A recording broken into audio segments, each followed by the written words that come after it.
When I'm out in the community talking about noise pollution and intrusive noise, one of the most common things that we hear back is, it's just whinging. It's a Karen topic. It's overregulation, made up rules for no purpose. For those of you who are managing a community, whether it's an elected official, a mayor or a councillor, an employee or manager in a local council, whether you're in a town, a city, a county, whether you're part of a homeowners association or a strata committee, the perception that noise is a made-up issue can be enticing, because that perception can absolve you of responsibility to take that problem seriously. And unfortunately, that is all too common a response. There are reasons why that's the case. The first one is that noise nuisance is a personal thing. There are some people who are more sensitive than others. There are times of your life when you're more sensitive than others. And so one person's perception is different to another's. The second is a time-based issue. Noise doesn't create its worst nuisance immediately. It takes time for the issues to build up. And we'll touch on that more later in the video. So a person arriving to assess a nuisance has no ability to gauge the longer term impact of that noise on an individual. And the final reason why regulators all too often treat noise as if it's not a real issue is because they have to make a choice. They have to make a choice between going out and doing the work to investigate and to resolve that complaint, which historically has been incredibly time-consuming, expensive, slow, unreliable, and often doesn't get the result anyway. So it's hard. It's a hard problem to solve.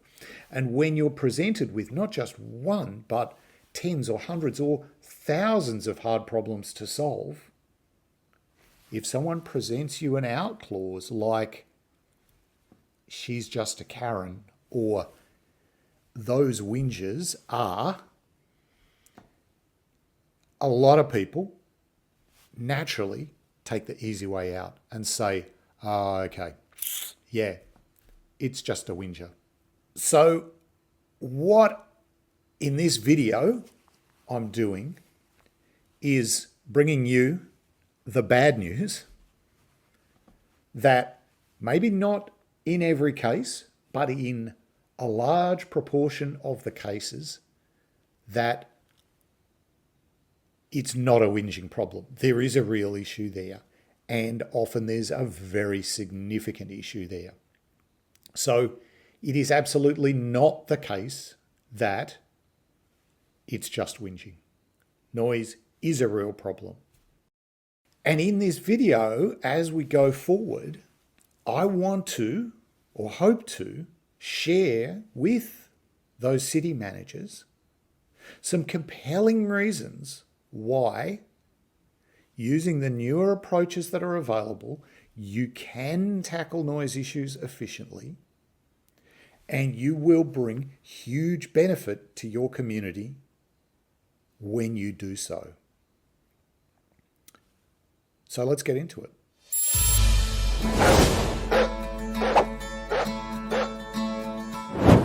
So before we get into this, it's useful to have an understanding of exactly how noise impacts on an individual, because all of the things that we're going to talk about in this video ultimately build up off that foundation. It's the cumulative impacts across your entire community and the effects that that's going to have on your community as a whole. So fundamentally, noise creates stress. The definition of noise is unwanted sound. So sounds are around us all the time. Some are beautiful, some can be annoying, some can be painful if they're loud enough or at a particular frequency or whatever. And our brain perceives sound through different pathways. One pathway is the one that we use, for instance, when we're analysing what's going on around us, listening to someone talking or trying to hear for a particular noise that might tell us something useful. And that sound ultimately transfers to the front part of our brain, our thinking part of our brain, where decisions ultimately are made. But noise also, and in fact fundamentally, travels to the base of the brain, what's sometimes termed the lizard brain or the ancient brain. And what it does there is it provides an alarm mechanism. It's been there from well before the days of the cavemen, but even just using that as an example to understand, the sound of a barking dog today is the sound of a wolf in the past, howling or barking. So if you are asleep or resting or not paying attention and you hear a dog bark, it tells you one of two things. One is there's an aggressive dog approaching, or my dog is hearing a threat and reacting. It goes straight to the base of your brain, which perceives that sound and dumps a bunch of adrenaline into your system, waking you up, getting you active, getting you alert, getting you ready to respond to the threat. Stress is normal. We all have stress throughout our day. Every day we have some level of stress. Some days are more, some days are less. Some people live highly stressful lives, some people live less stressful lives. But if you look at any one individual, there is a typical pattern of stress that occurs throughout a day. And that obviously can be adjusted by various events that happen in a day. You have a stressful meeting at work. There's an accident on the road near you as you're driving home. Someone yells at you, or you end up in an argument with your kids or something like that. All these things will create a boost of stress into your system. But typically, during the day, you wake up in a relatively low stress state. The stress level will rise through the day, jumping up and down depending on what you've been doing. And in the evening, the stress levels will start to decline, getting us ready to fall to sleep.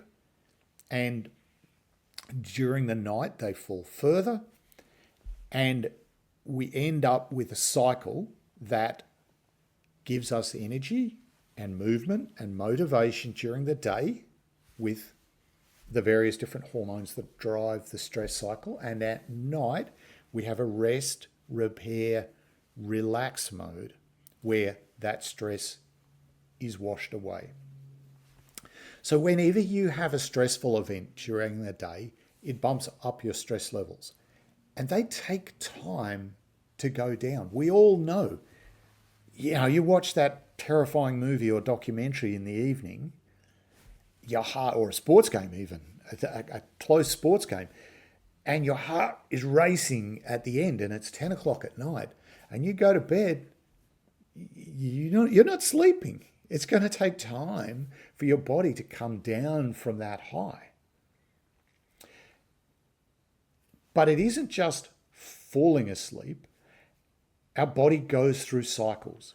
So we fall into light sleep, then we progress into, generally, a phase of deep sleep where the body shuts right down, cools, slows, repairs the damage of the day, removes the inflammation, the cell damage, all of those things that get flushed out of the body. And we will typically have a couple, 2, 3 cycles of deep sleep. Then we progress into a lighter sleep mode. And then as we get towards morning, we go into a REM sleep mode. And in REM sleep, our brain is waking, but not gaining full consciousness. And that's where our body processes our thoughts from the previous day. It stores memories and it clears the brain ready for the next day. So all 3 of those phases of sleep are important. REM for our brains predominantly, and deep sleep for the repair of our body. Think of it as your daily maintenance. So when we go to bed with elevated stress levels, we lose 2 things. One is it takes us longer to go to sleep. Because it takes us longer to go to sleep, if we have a regular alarm or a regular wake-up time, or the sun wakes us, or whatever it is, the cat jumps on your head, your shorter sleep means you've typically cut off the REM sleep. So your brain is not going to be working as well. Your memories from the previous day are not going to be saved as efficiently as they could. And over the long term, that is going to damage your ability to function. It's not necessarily disastrous, but it's been correlated with performance and long-term effects, things like Alzheimer's and so on. So that's number 1. The shortening of the sleep tends to cut off REM. The second is that to fall into deep sleep, you need to have low stress levels. So if you watched that scary movie or that close sports game just before you went to sleep, quite possibly that deep sleep will be significantly shortened or might be gone altogether. So noise creates stress, and the amount of stress noise creates is actually significant, particularly if it's continual and repeated, and particularly if it happens late in the day or during the night.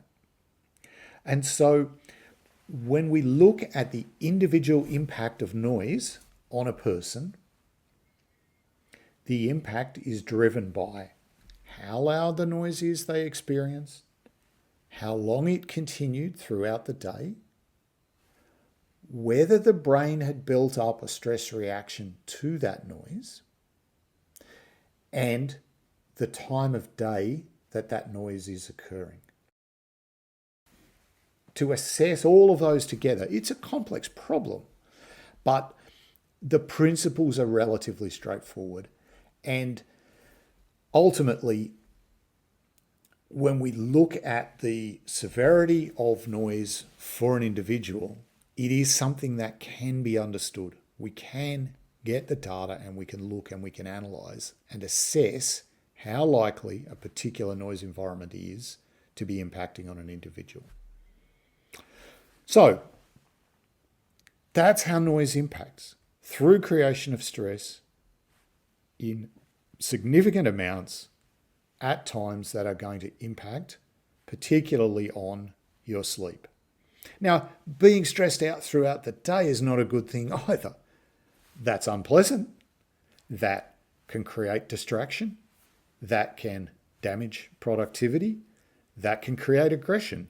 There's a whole bunch of things that happen during the day from noise that are negative, but the really big problems happen later in the day, evening and night. So what happens to a person who is exposed to intrusive noise over a prolonged period of time? Well, we touched on the REM sleep impacts earlier in terms of your brain function, your ability to remember, and your longer term brain health. When you're losing your deep sleep, you're losing your body's ability to repair. And just like any piece of equipment or structure or whatever, if it ain't repaired, it breaks. And in the human system, failure to remove inflammation creates diseases of inflammation. Things like diabetes and eczema and all sorts of things like that. Failure to remove damaged cells creates degradation of a whole range of systems and also potentially leaves untreated defective cells like cancer cells that are not being cleaned out when there's only one or two in a particular location, but they're being left to continue to grow. And the evidence, the scientific evidence that links significant intrusive noise or material intrusive noise to a plethora of health impacts is very real. So I guess for our city managers, why would you care about noise? Well, let's take that. Number one, the first point is health. Health of your residents and health of your community and the burden of health. So when people are sick, they need services. What are those services? They're medical services. They are damn expensive. They take a lot of people, a lot of resources, a lot of budget to address. So preventive healthcare, by tackling noise, we're not going to reduce health costs to nothing. We're not talking about that. But the percentages, when we're talking about, or when you look at the science, it talks about things like 15% higher, 20% higher, 30% higher chance of contracting various issues.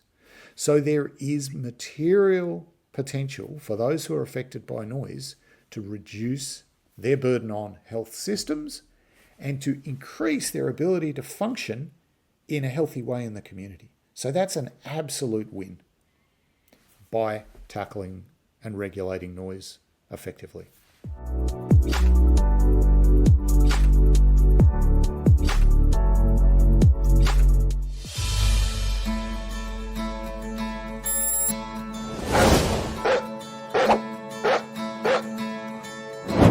The second point that I want to talk about in terms of noise and its impact on a community is the issue of productivity.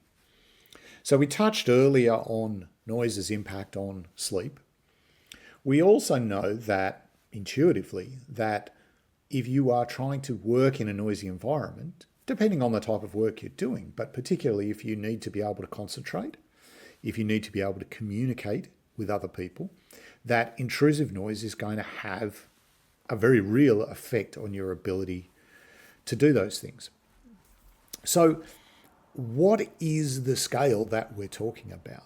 Well, the medical evidence is not complete, but there is definitely research that is showing people who are affected by nuisance noise have a capacity that is depleted in the order of 10 to 15% on the day following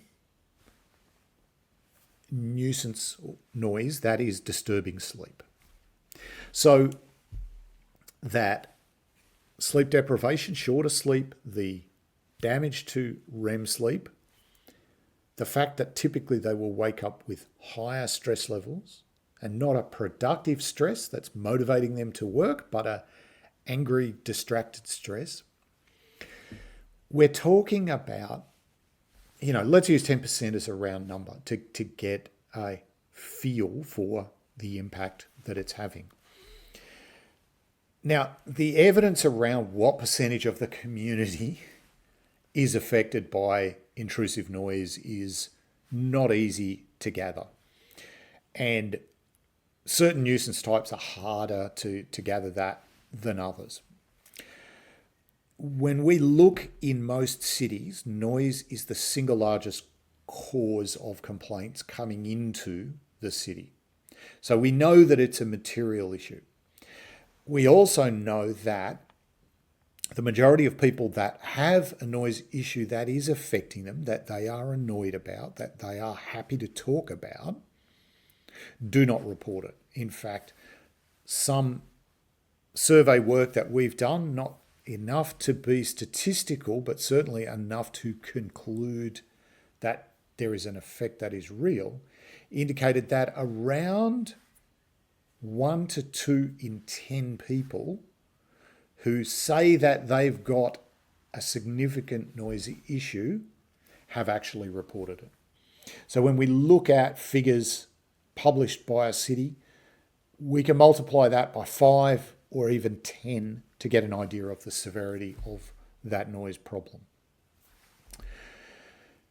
When we look at things like traffic noise, it's actually pretty easy to model the levels of noise and to compare that with and cross-correlate that with the science that shows what percentage of people are affected. And certainly those along major road corridors or with properties that are very closely exposed to roads, and particularly properties that are not appropriately soundproof to cater to that noise are affected.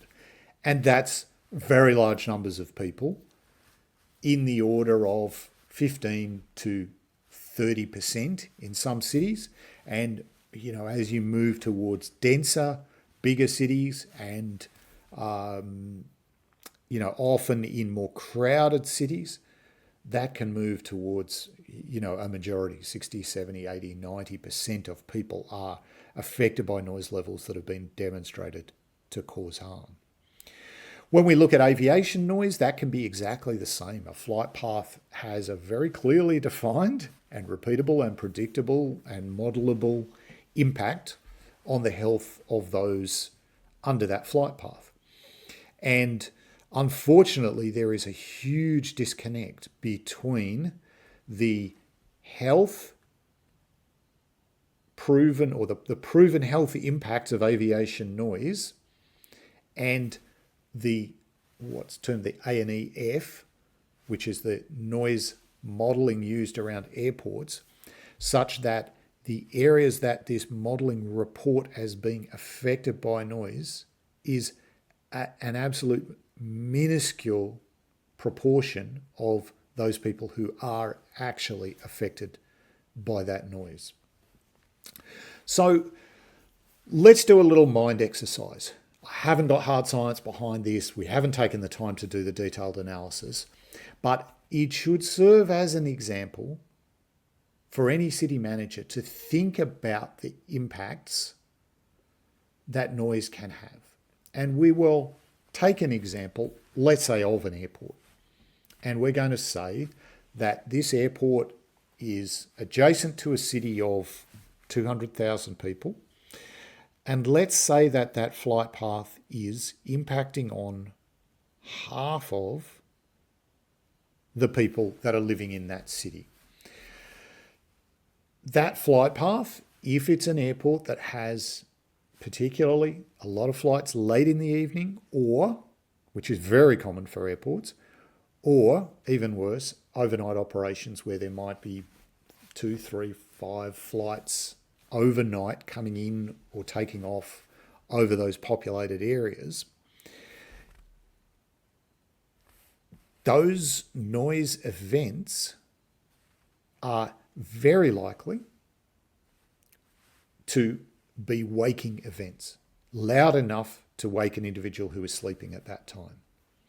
So we've now got, in this scenario, a situation of a city with 50% of their population being woken 2 to 5 times a night.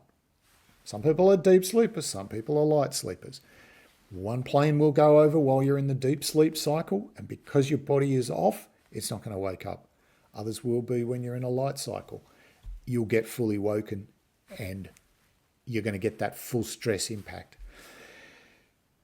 But people's sleep is affected. It's shortened and it is not as good quality. And so we've now got a city where half the population are operating below their best. 5% below their best, 10% below their best, even 15% below their best. So what's the impact on an economy from that? Well, the impact is bad. Absenteeism is likely to be higher from people who have stress. We know there are adverse health effects. We know those people, their brain is not functioning at full capacity. They are fatigued and tired. They are not going to be as productive at work. And so in the long term, are we seeing a group of people operating at 5, 10, 15% below their best? If that's a reasonable proportion of your population being affected by that noise, this will correlate directly to your economy.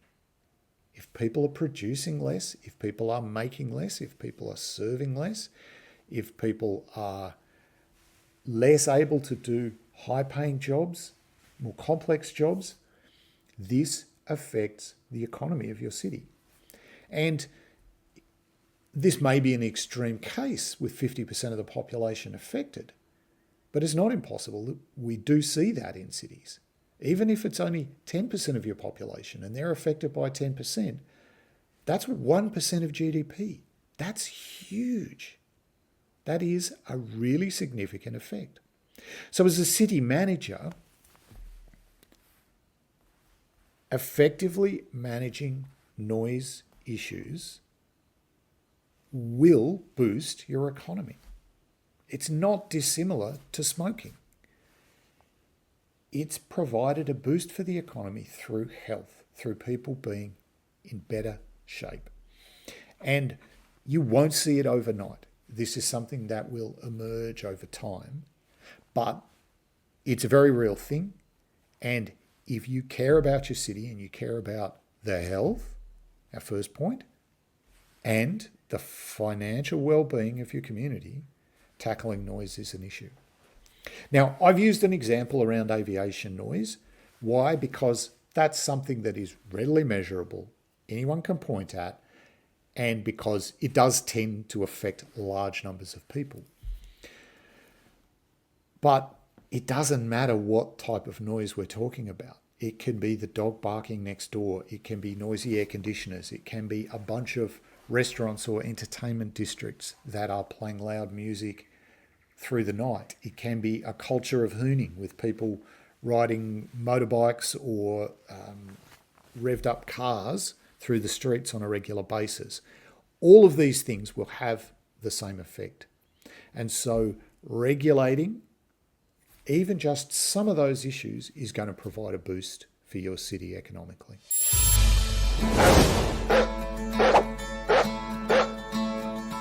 So the next point is one that actually is going to spill out into two areas. But I'm going to separate them for a good reason.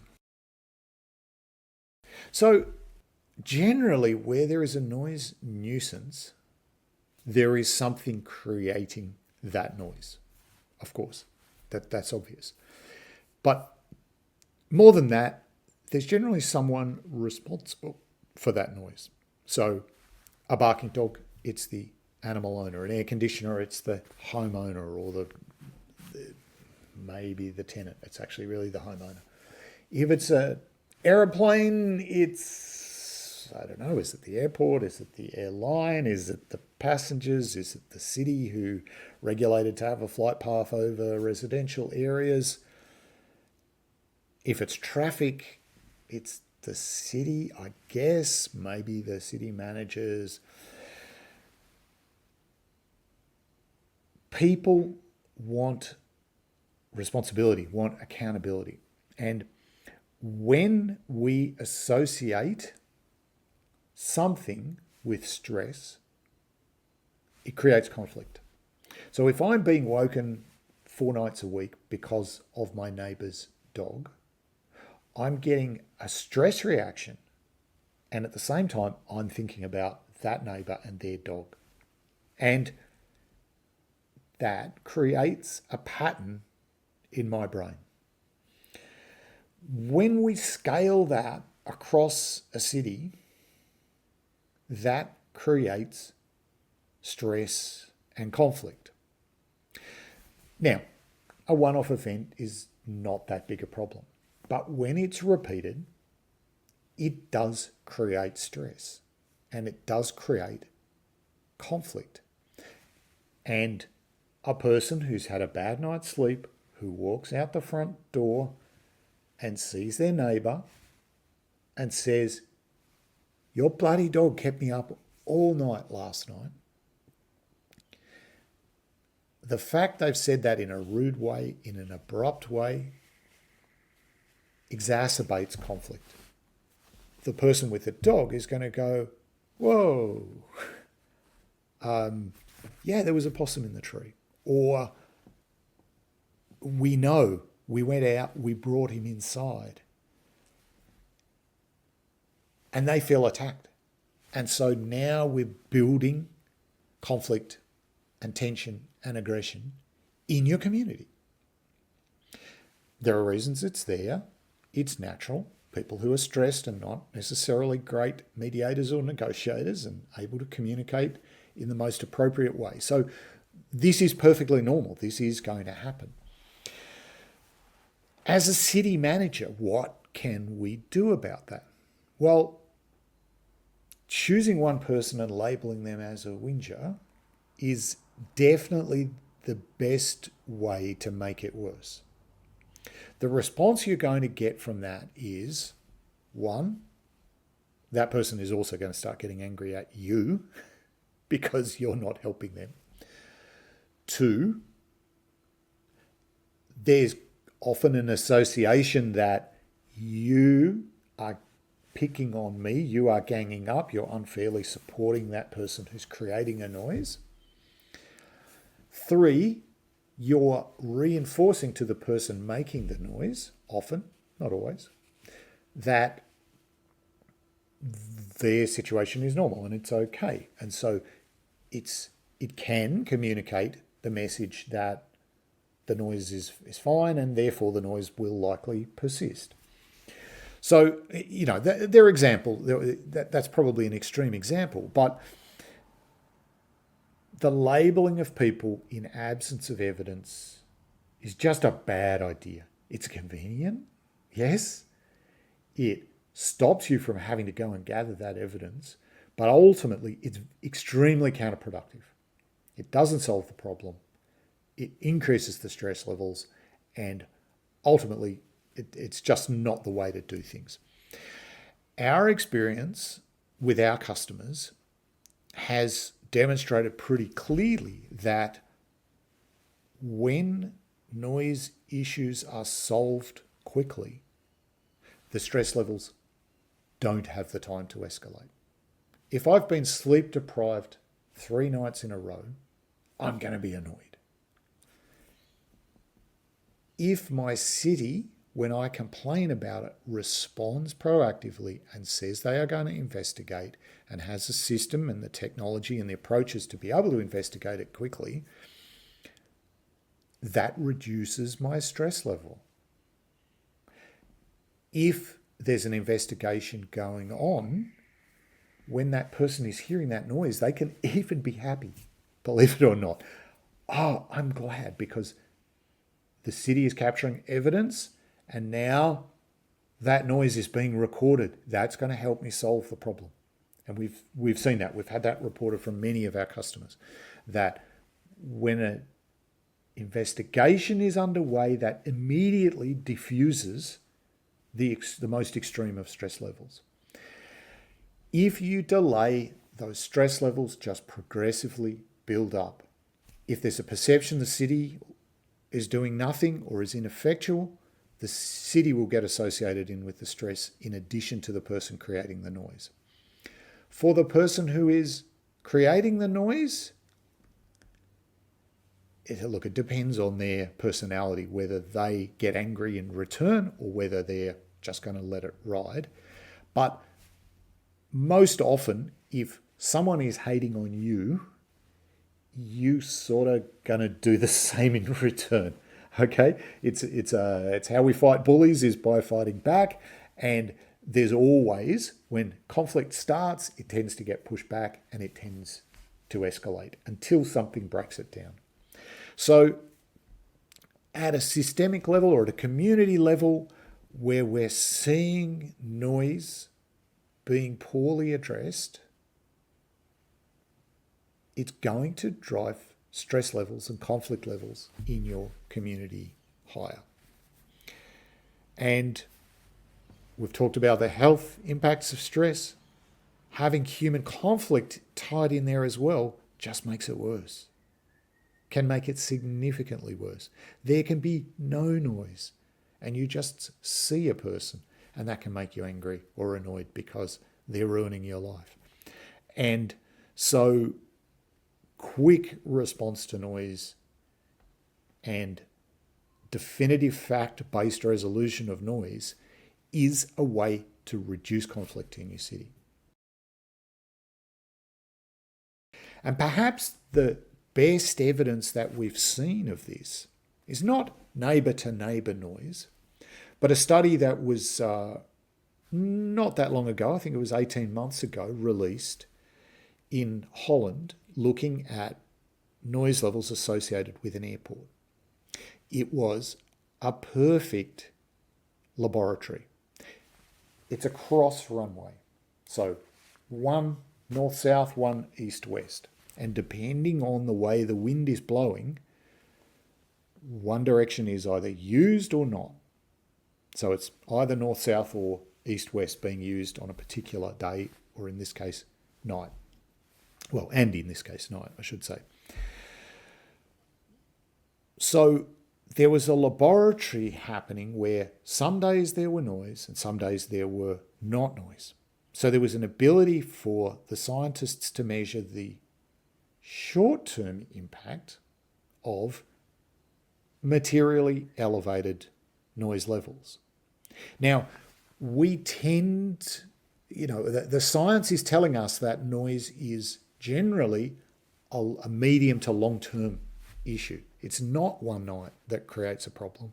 It's a pattern of noise over a prolonged period of time that creates a problem.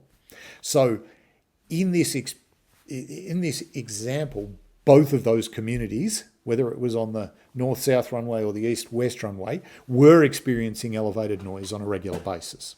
So the baseline of elevated noise was there, but sometimes they had tranquility and other times they didn't. So this experiment was allowing the scientists to measure the impact on the community of short-term noise.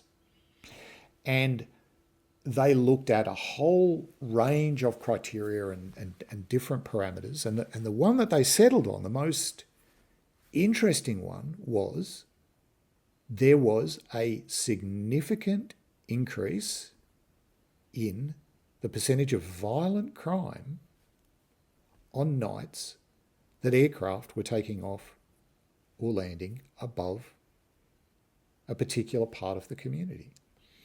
A 4 decibel increase in the average nighttime noise, which was predominantly driven by the number of overflights, resulted in a 3% increase in violent crime from just that night's noise. This is not the long-term effect. So there's obviously going to be some level, not measurable in this case, of impact from the long term. And then on top of that, there is additional triggering. Now, at first we go like, why, how is noise going to make people violent?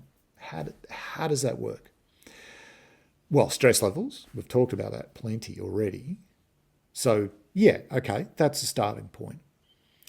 But there's also, I guess there's a dynamic factor, right? It's not probably turning your average peaceful, calm resident into a violent criminal because there's some noise. What we're looking at is a spectrum of people and propensity for violence. And as stress levels move, the higher, the likelihood that someone is prone to violence will increase.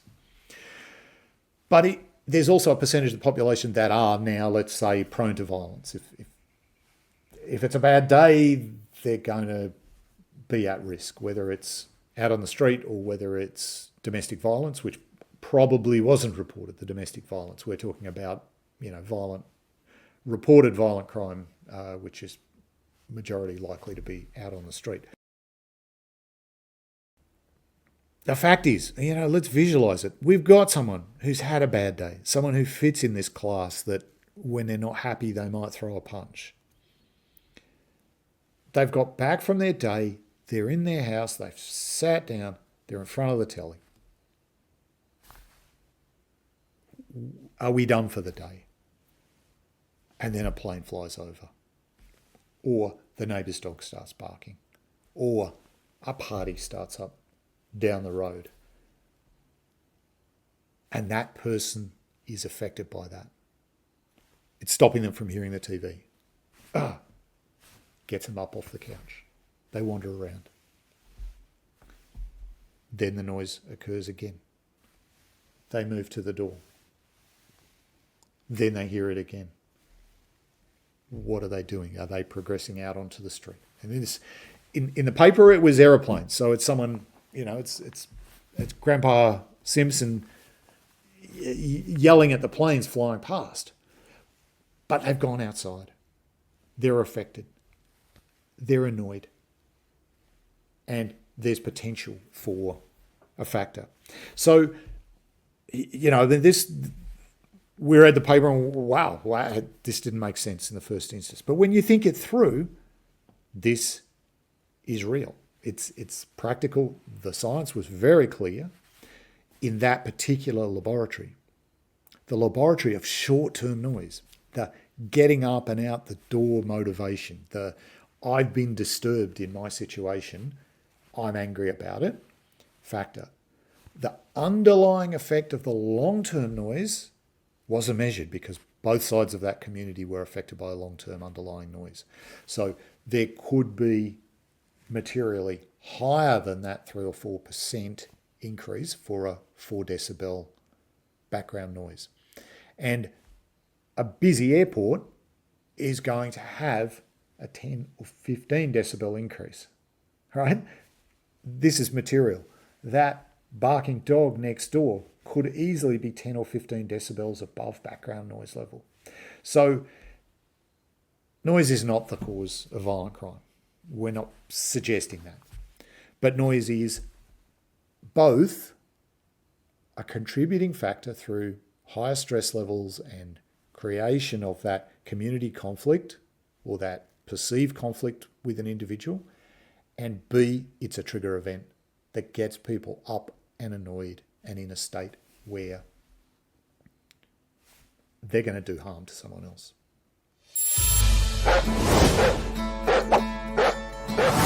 So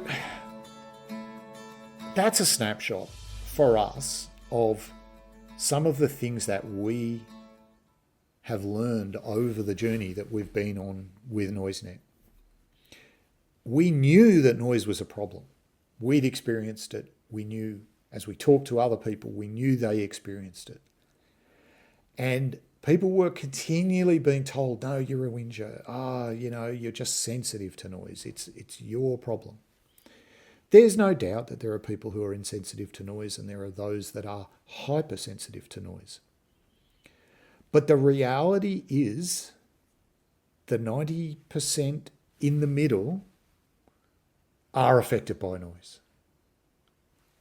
The evidence is clear, whether it's health, whether it's productivity, whether it's creating conflict through higher stress levels and in the extremes, whether it's triggering violence to you or at you.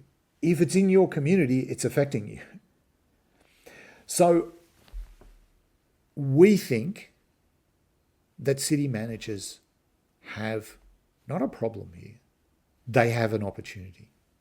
Because in so many communities, the resolution of noise has been low priority, in some cases totally ignored, has older, outdated regulations, limited enforcement resources, and processes for resolving complaints that are archaic that